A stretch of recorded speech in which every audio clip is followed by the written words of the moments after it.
Hey guys, it's Gwen. If you love what you hear, there are a few ways you can help us during Season 2. First, don't forget to subscribe to the Fresh Fiction Podcast on iTunes, Stitcher, and Google Podcasts, or any of your other favorite podcast apps. Rating, reviewing, and sharing the podcast with your friends helps us out more than you'll ever know. Sharing is caring, as they say. You can also find me on Twitter and Instagram as Real Vixen. Welcome back to the Fresh Fiction Podcast. I'm your host, Gwen Reyes, and I'm feeling a little psychic energy today. My guest is the incomparable Kay Hooper, author of the Bishop Files series. The newest book, Final Shadows, finishes out the series with a bang. Set against the backdrop of a desperate underground war, Final Shadows asks, how far would you go to keep your secrets hidden? I'd like to welcome Kay Hooper to the podcast. Hi, Kay. Hi, Gwen. How are you? I'm so good. Thank you so much for joining us today. Oh, I'm happy to. Well, Kay, you and I were just having a great chat before we started recording, but I wanted to get started with just you introducing yourself to our listeners. I know many people already know you, but just kind of your bio. Okay.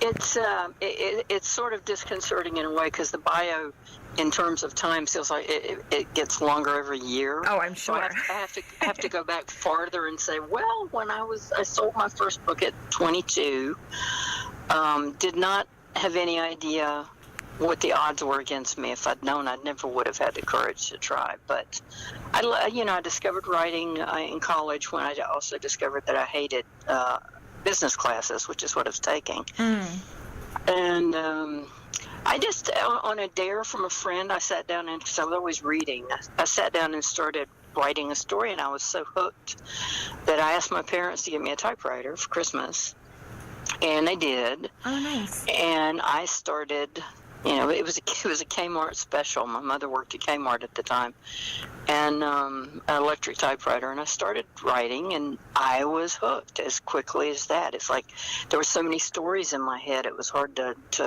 rope one and pull it in. Oh, neat. And it from there, there was a lot of, in the early days, there was a lot of experimentation. I'd start a story, then realize, okay, that's a nice idea, but it's not going to make a book. Things like that. And then I wrote the first book, and it was a Regency romance, because that's what I was reading at the time. But did my own personal twist on it. So my heroine wasn't so much in silks and satins and gowns. She was a highwayman. She was robbing people on a horse. Yes. Yeah, but she was looking for something. There's always a mystery. So she was, searching for something, and this was the best way she'd found to look for it. So I started that, and it sold. And then the editor for that book suggested, she said, the Regency market's beginning to dwindle a little bit, and this is in the early 1980s, and she said, but the contemporary market's opening up. Do you think you can write a contemporary romance? And I said, sure. So I, sat down and started writing, and the second book, I had written a Regency while I was waiting to hear about the first one. That one ended up being the only book I've ever written that never sold. I just put it in a box under my bed for years, and then finally just trashed it because I thought, second book, you make all your mistakes on the second book, Right. You're trying much harder with the first book. So anyway, and they want it so much faster with that second book too. There's a lot of pressure I feel on that second one. Yeah, it's the difference between being an amateur and a professional. It's one of the differences, because the first book, and I've heard so many writers talk about it, is they call it the book of your heart, because that's the book that drives you to sit down and start doing a job you can't be trained for, and you probably have no experience doing unless you've written short stories or essays or something. And basically, there's just a story bursting to get out of you, so you sit down and do that. And then you have these professionals in New York that say, okay, now, here's your deadline. And you think, oh, my God, a deadline? Mm-hmm. I have to do this within How a am I supposed to have a heart story, a story of my heart under a deadline? Yeah, it's just it was a very strange thing. I'm grateful looking back that I was as young as I was, because everybody at that age is learning how to do some kind of a job, or they're in college or whatever. And if I'd been older, it would have been more difficult. But I was just like, okay, that's part of this work that I want to do. If I want to tell the stories that I want to tell, then I'm going to have to cope with deadlines and contracts and editors and, all kinds of things I learned along the way. All that business stuff that you didn't want to study in college. Oh, yeah, all that stuff I didn't think I was going to have to do. I told people, I'm like, it's like a cosmic joke, because my thought initially was, oh, great, I can be a writer, I can stay at home, I can work in my pajamas. Oh, the dream. I can have a cat in my lap. This is absolutely perfect. And just the first few years, they were like sending me to big cities to do signings, and I had to go to writers' conferences, and they brought me up to New York to meet all of these, very impressive people in suits.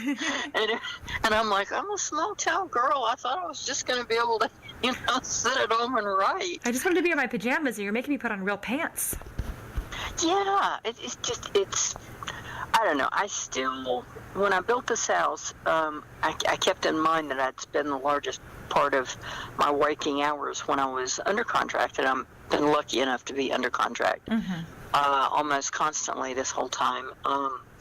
So I designed my study very carefully, but I made sure there was like room on my desk for at least 2 cat beds, and room behind it for a couple of dog beds, because I knew they'd be around me. Yep. And I just, I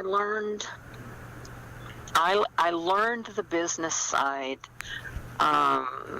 completely reluctantly, but also because you hit a point, it's probably a little past your 3rd book. This has been my experience. Because the first book is the book of your heart. The second book is the hard one, because you realize this is work. You start with an idea that hasn't been driving you for 2 years, and you have to pull a book out of it somehow, and you make mistakes, and you backtrack, and you drop pages in the trash, you do all kinds of things.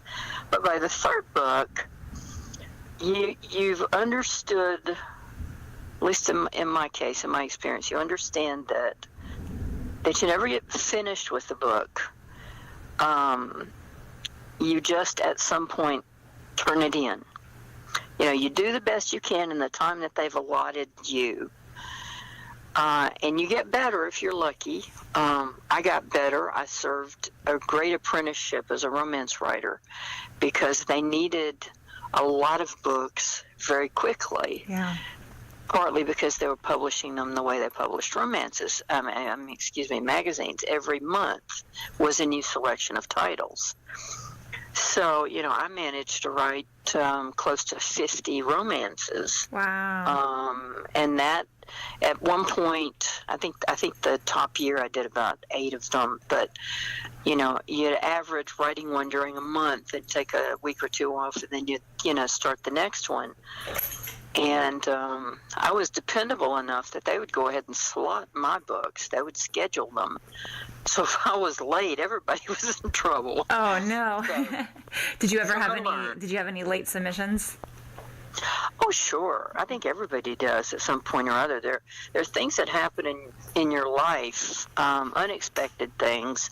There are illnesses of family members. There are, a pet has to suddenly be taken to an emergency clinic or whatever, or it's just you getting the flu. And, there are times when you have to call your editor or your agent and say, I'm going to be late. I'm sorry. There's nothing to do about it. And if you work hard and you're professional and you do your best and you turn in the best books you can turn in always, then for the most part, publishers are, editors are certainly very understanding. Publishers, the big money people, maybe not so much, but if you've been writing for them for a while and you've earned the money and you've been professional and you've, I don't badmouth publishers in public any more than I badmouth writers or editors or agents or anybody else, because I know how hard the work is, how hard the job is. Yeah. So to me, it's, you respect everybody for doing the best they can, and you hope that they're going to respect you for doing the best you can. And generally it works out. Absolutely. It's true. And the fact that you've had a career for the last, 3 to 4 decades is testament to that in itself. Yeah, early on in my career, because I knew so many romance writers, and we wrote so fast. And the books, like I said, because they were published like magazines, they were on the shelves maybe 3.5 weeks, and they vanished. They were out of print. And my agent and I had talked about it, and she said, the thing is to keep building your backlist, because, and she was very sure about this, she said, when you hit the New York Times, your backlist is going to become very valuable, and It's going to earn much more money the second time around. Well, I wasn't so sure about that, but one thing I was sure about, not being married, not having kids, having made that choice a long time ago, this is my legacy, my backlist, my books. This is what you're leaving for people. Mm-hmm. Yeah, this is my life's work, and so it was always important to me to do the best book that I could. When they let me, I would try to give some input on the cover if I had an image in my head that I thought would be good. The one thing I've virtually always fought for have been my titles. And some of my writer friends could care less what their books are titled. They really, it's just not an important part of their process. Mm-hmm. But I start with a title. And then a character here and a character there, and then a setting and an idea. And the idea may be just something weird's going on. What's going to happen next? Right. And, I build from there, that I build kind of a foundation, and then just follow my nose. I put my characters in the situation and hopefully breathe enough life into them that if one of them turns right and I thought he was going to turn left, and that happens, thank goodness. Yeah. Sometimes those characters know better than we do.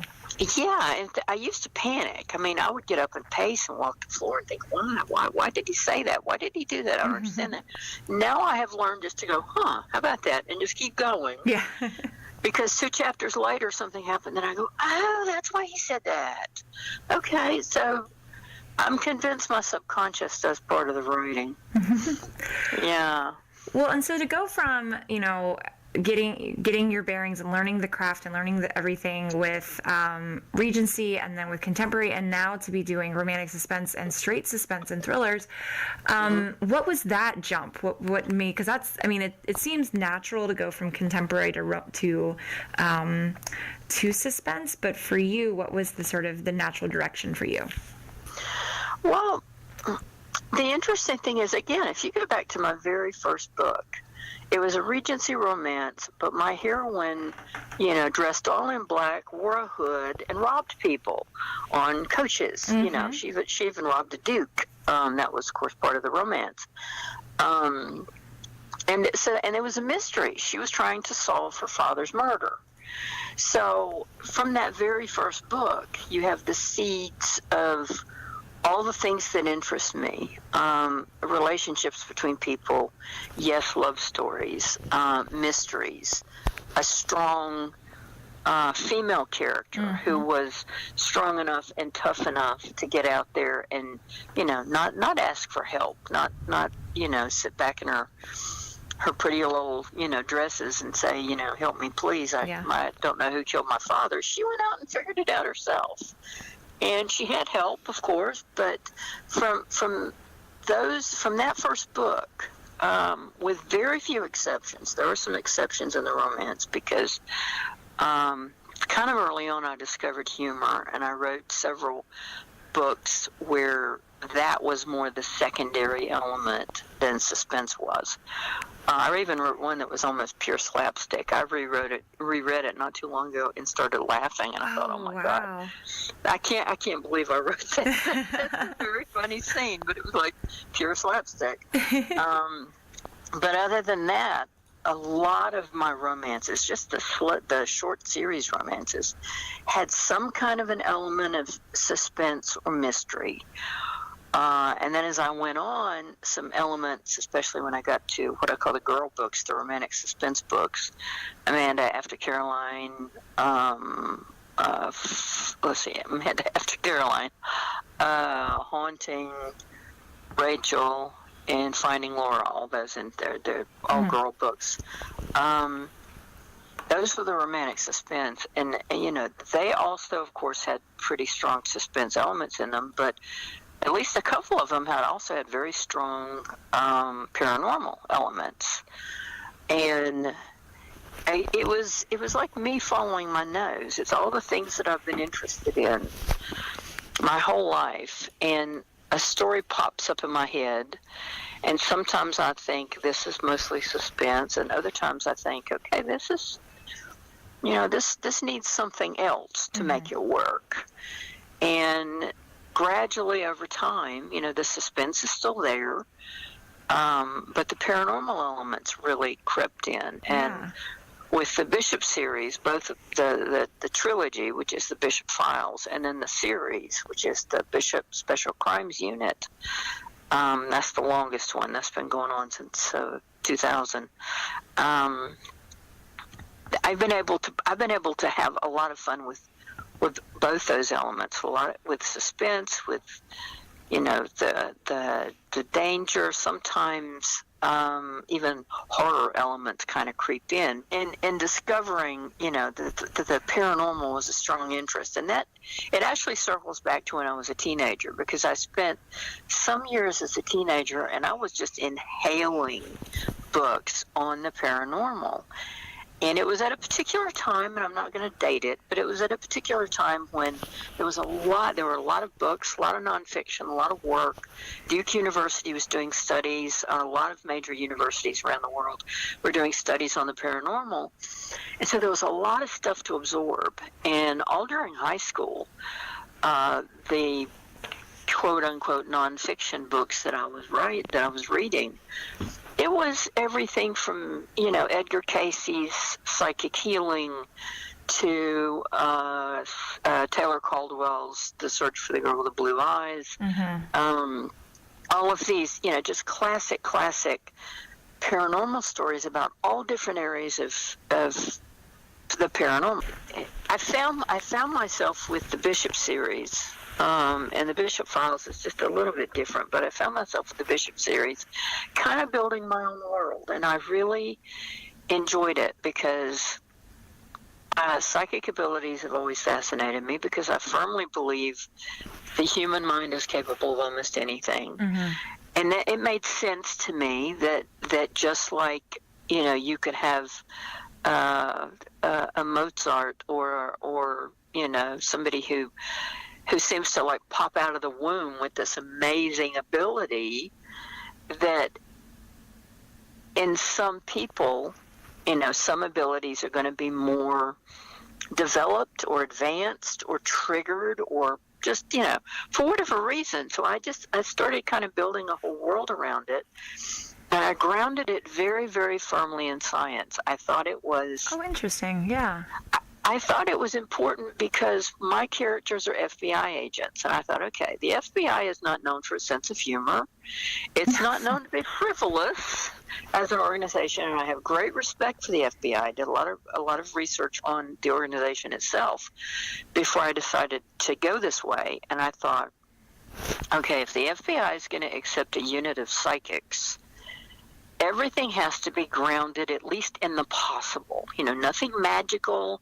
They have to be very matter-of-fact about it. They have to consider their abilities just another tool to use, just like, their ability to profile, because almost all my characters are profilers, because that process fascinates me. So fascinating, for sure. I would have a hard time getting out of the researching part and actually writing characters down.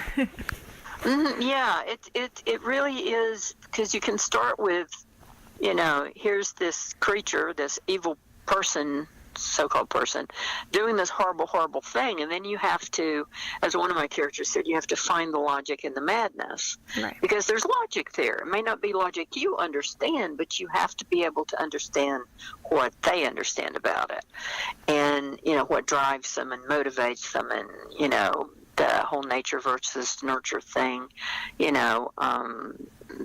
the saying that psychopaths are born and sociopaths are made, that kind of thing. So, there was a lot of psychology, which luckily I took some in college, but there was also a lot of reading about it, a lot of reading from the guys that did the pioneering work in profiling.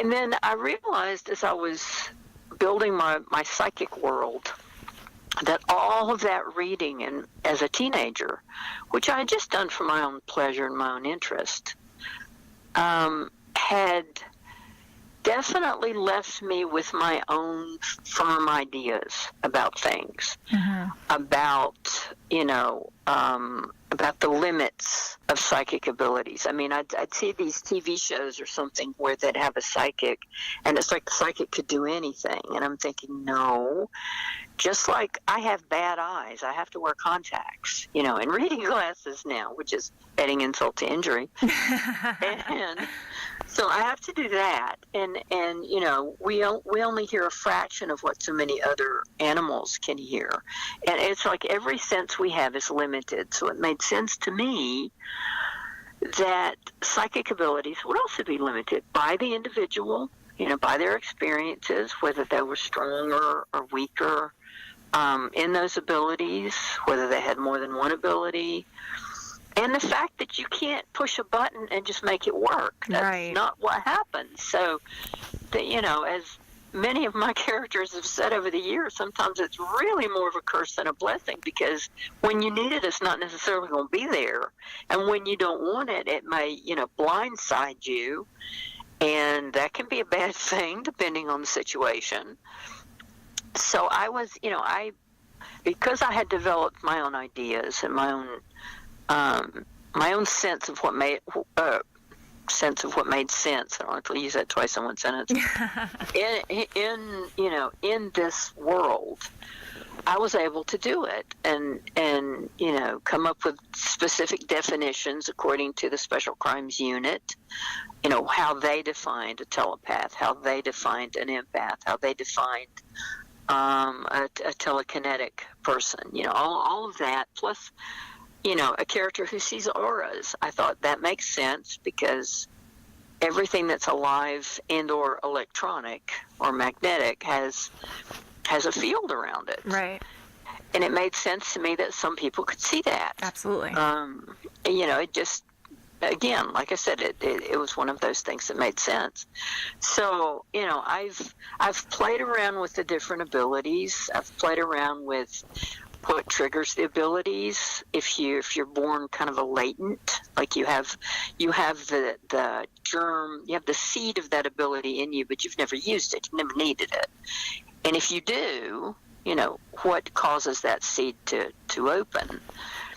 And also the question of, are we evolving toward that or away from that? Right. Oh, that's the crazy thing too, because you're finishing part of the series, but then the main Bishop series continues.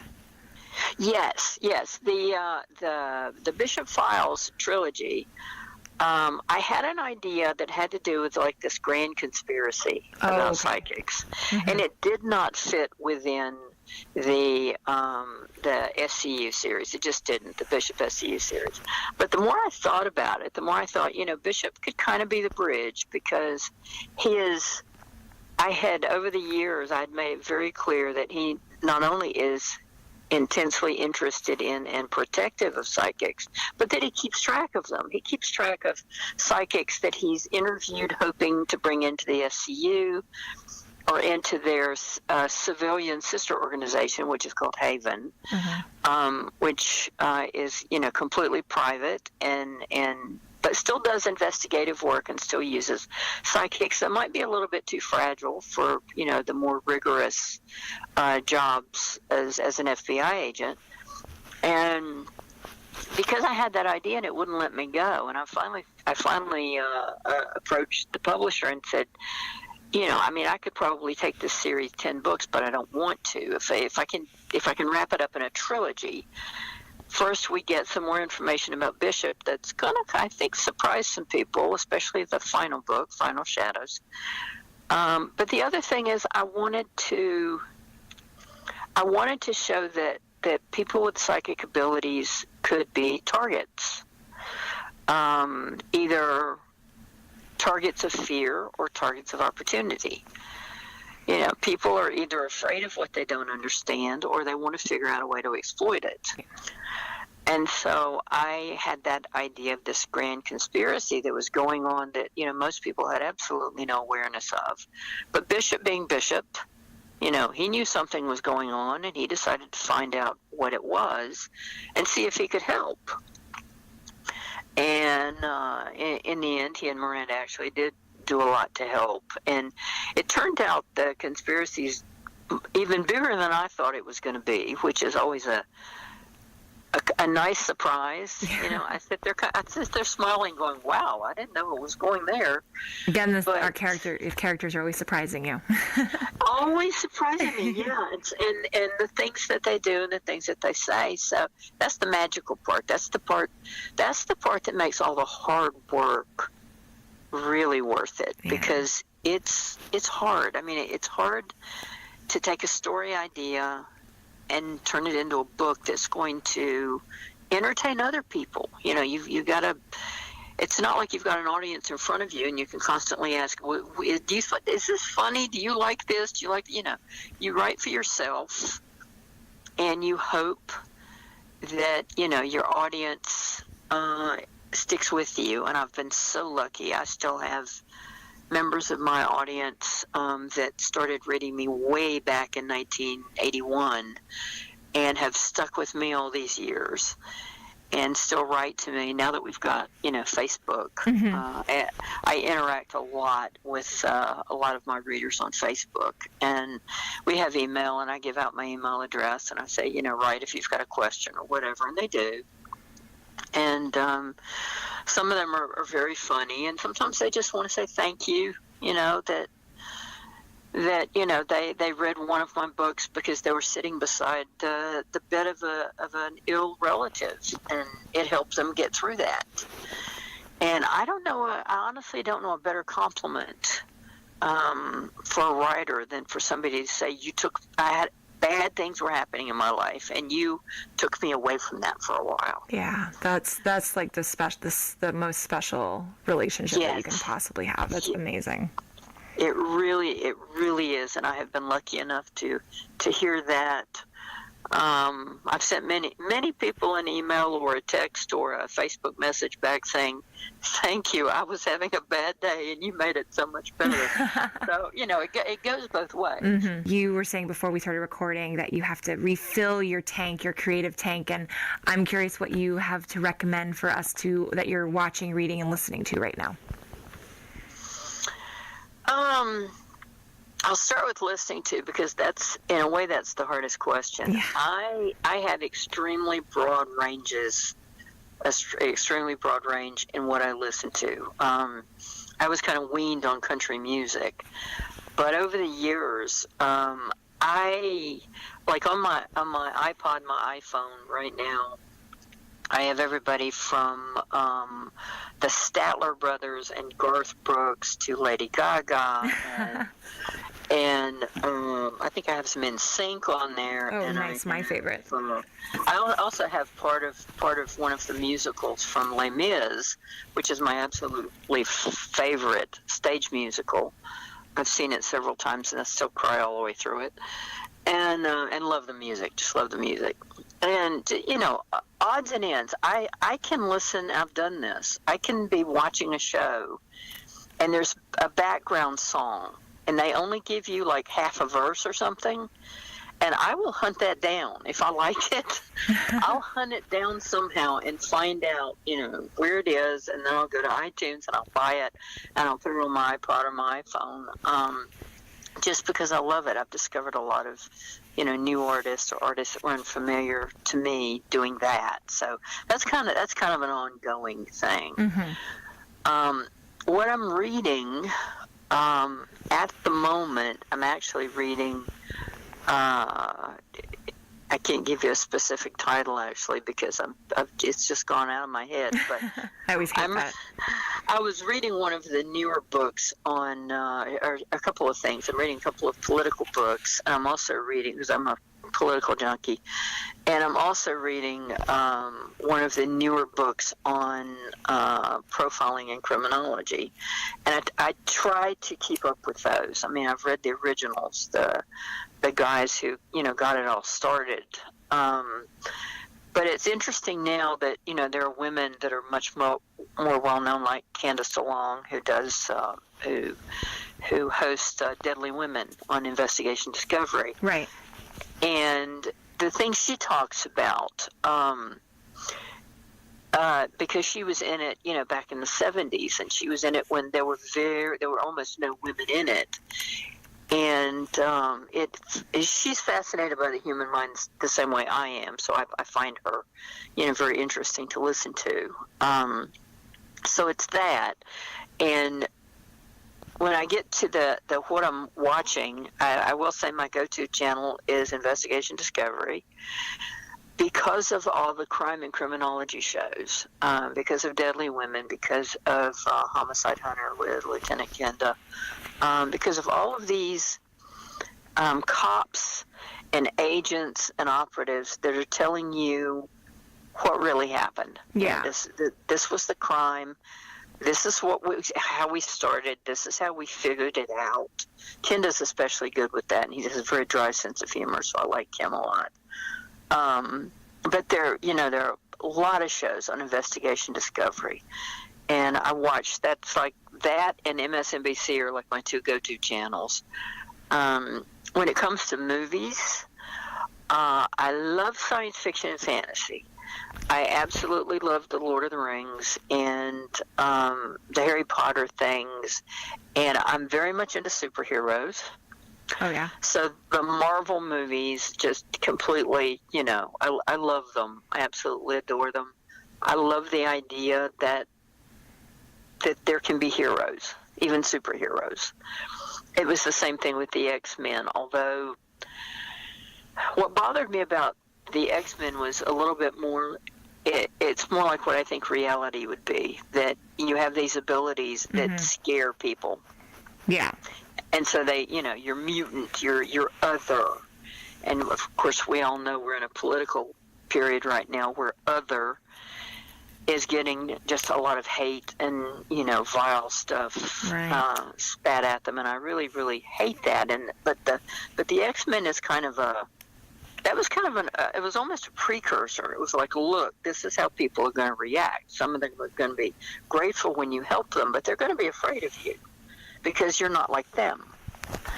And, and that's just a human thing. So, that I think that comes closer to how reality would be if we suddenly found a lot of psychic people or a lot of, X-Men among us.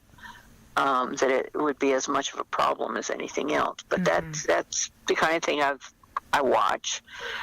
I also, when it comes to, I love television. Again, some of the stuff is along my interests, like Supernatural. Love Supernatural. There's a British mystery series that's been running now for almost 20 years called Midsummer Murders. I love Midsummer Murders, yeah. Love Midsummer Murders. And that's another of my go-tos. I think I've watched The Killings of Badger's Drift so many times that I can probably recite the dialogue as the actors are doing it. Oh, wow. That's great. And it's just, just the fact that it looks like such a sweet, innocent little village, and then they start turning over rocks, and really twisted people start crawling out. So, that's one of the things that interests me. So,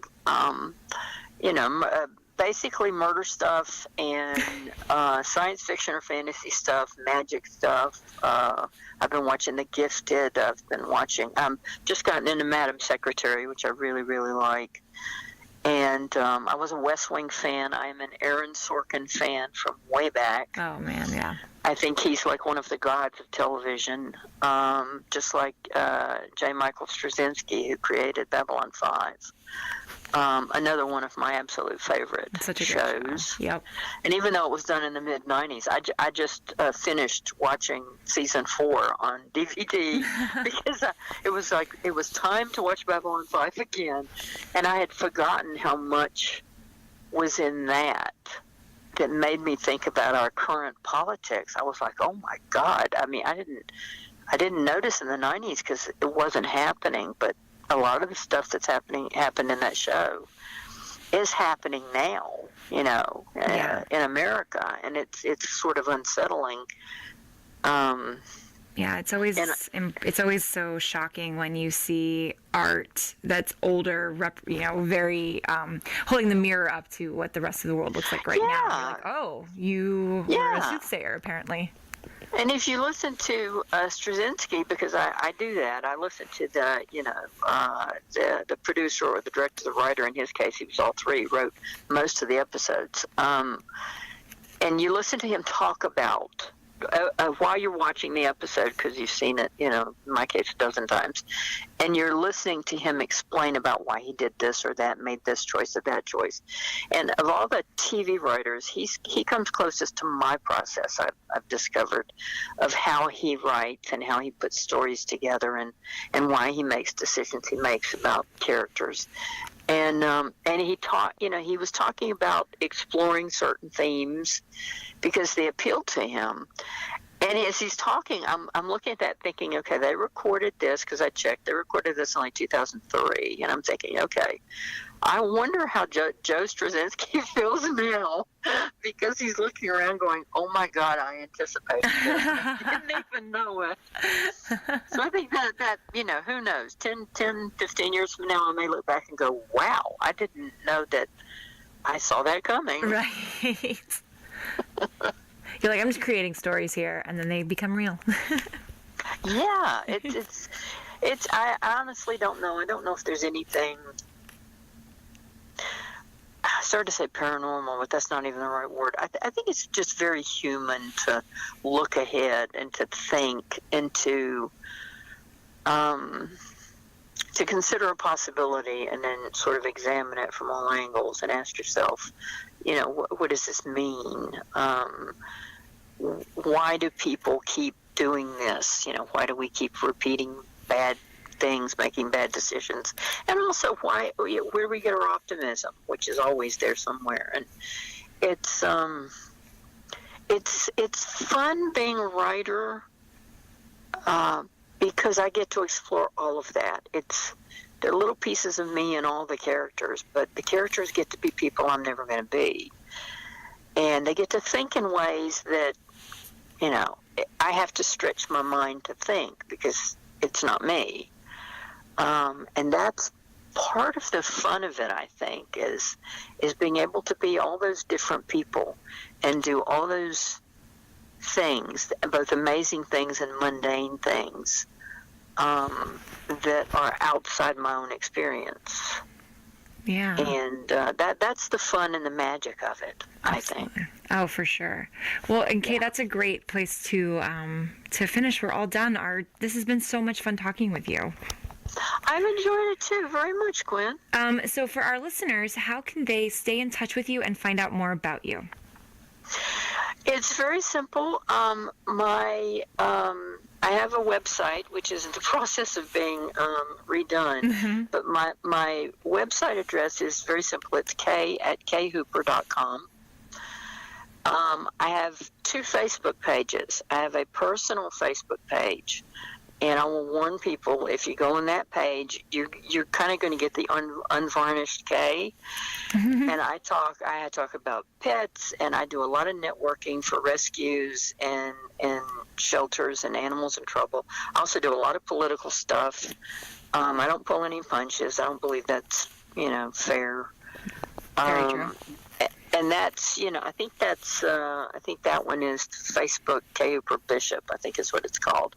But you can also have an author page, and it's just books. It's books and, what's coming up next, and we're going to add some other bells and whistles to it, I think.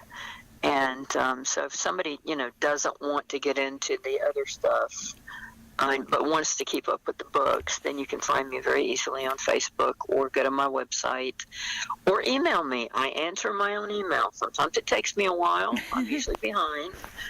But I do answer my own email. I don't have an assistant who does that. So the answer you get is going to be coming straight from me. That's awesome. That takes a lot of time. I understand. It does, yes. Sometimes I spend a little too much time at my desk not writing, but it's part of the job, and it's actually part of the job I enjoy very much, the contact with the writers, the readers, the one-on-one now, because that wasn't really possible 35 years ago the way it is now. So. Yeah, that's true. Makes a world of difference now with all the technology. Mm-hmm. Well, Kay, thank you again so much. And you guys can find Final Shadows anywhere books are sold. It's available starting on December 31st. Thank you again, Kay Hooper, and we will talk to you guys next time. Hey guys, it's Gwen. If you love what you hear, there are a few ways you can help us during season 2. First, don't forget to subscribe to the Fresh Fiction Podcast on iTunes, Stitcher, and Google Podcasts, or any of your other favorite podcast apps. Rating, reviewing, and sharing the podcast with your friends helps us out more than you'll ever know. Sharing is caring, as they say. You can also find me on Twitter and Instagram as Real Vixen.